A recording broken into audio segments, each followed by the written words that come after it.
but they're really good. That's the sycamore. Now we don't have any sycamore strips like that. You have a lot of water that do well. Oh, yeah. Kathy's Creek looks bigger than the Chattooga River. I think we just tell it.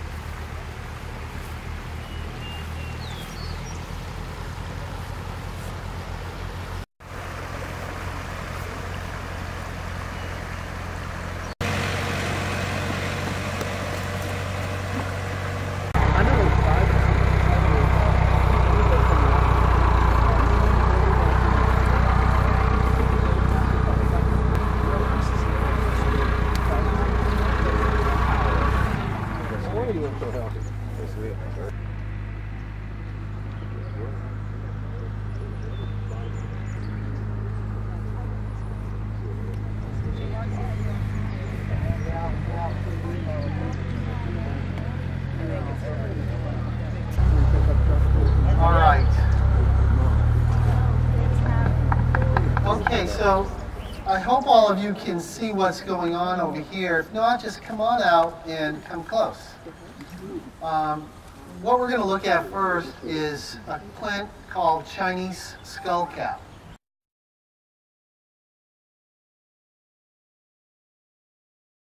Anybody hear of Chinese skullcap? It's a really amazing plant. And this here is the second year growth of Chinese skullcap. And to my right, the younger plants, that there's some in bloom actually, is the first year. So those next year will be like these are this year. And so these are going to be harvested this fall. These 1, 2, 3, 4, 5 beds here. And Chinese skullcap produces a very golden yellow kind of root. And its root will get nice and big until the fall.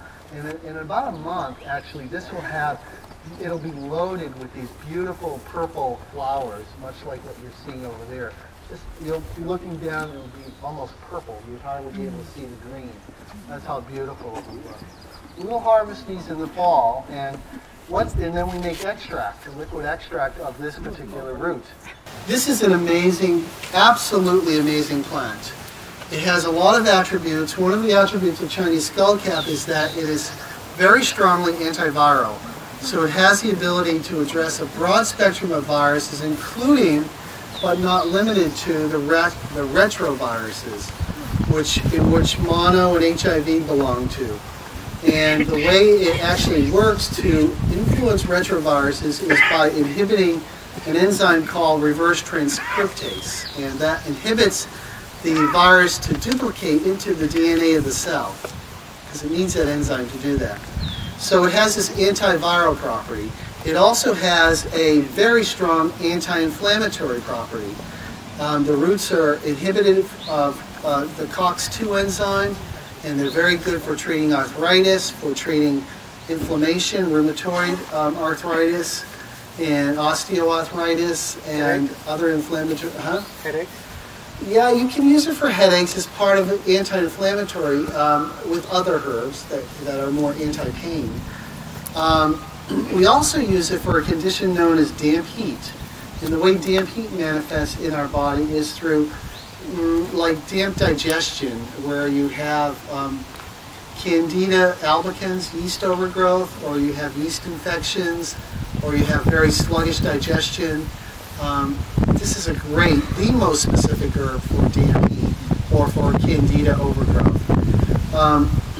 And then it's used for protecting the liver and hepatic function. So if you have a condition where your liver is involved, like cirrhosis of the liver or hepatitis or even liver cancer, this is an amazing herb to use for those conditions. Amazing. So it's got a broad spectrum. It's a very, very important herb in our Materia Medica. I love the herb. The part that's used is the root. So it's harvested in the second year this year. These beds will be harvested this year. We'll dig the roots out. They're beautiful roots. They're long, striated roots, probably this thick, that are yellow with blue and green. It's just a magical azure-like color. And, it's got a lot of, again, another flavonoid that's in this plant, in the roots. It's got this yellow flavonoid called bisalin. a lot of the chemistries that end in "in" are flavonoid-like chemistries. So bisalin is one of the most important medicines in our whole materia medica. You will know. Amazing herb. Indigenous to China, and we've acclimated it to bring it over here to cultivate it. And we produce better chemistries in this root than they do in China. So one of our programs here is to take Chinese and Indian herbs and try to grow them out here on this farm. You're going to see 2 or 3 more as we go along of crops that we're buying from China and India that are now being grown here on our farm successfully. We missed the name of the herb we were walking up. Chinese skullcap. Scutellaria bicalensis is the Latin name. Oh yeah. You got that? Scutellaria. Scutellaria. Remember that one? Because you're going to see another Scutellaria down there, but it's American skullcap. This is the Chinese skullcap. Is it named for the shape of the bloom? Yeah, it's in the mint family. Here's Jackie. Is it? Yeah. It's in You know, yes, Scutellaria is. yeah, Lamiaceae. yeah, it's a mint. Or Lamiaceae. And Lamiaceae. And if you look at the flower, and it has the classic.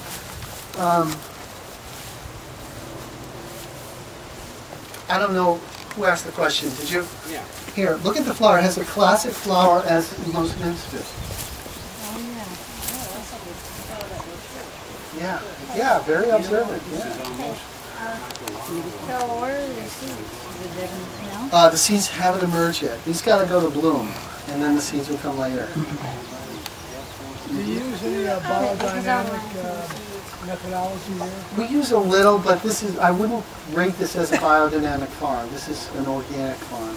We use some biodynamic principles.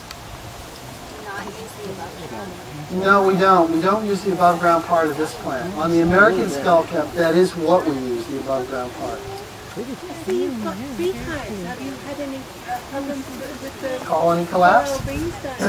We have about 120 hives all over the farm, and we have not had problems. We have a beekeeper who tends to them organically for us, and So you had the bee hives before the bee problem? I mean, you had them no, for a while? these hives, he rotates them throughout the southeast here, and he brings them from one farm to another, and he maintains them for us. So I can't say that they're the same hives every year, because they kind of leave our farm after the season here, sometime in September, and then they go south. Anyway, right next to the American Chinese skullcap is a plant that just got planted 2 weeks ago. It's called valerian, and I'm not going to tell you about it now because we're going to see valerian in flower, in the latter stage of flower, over in the other field.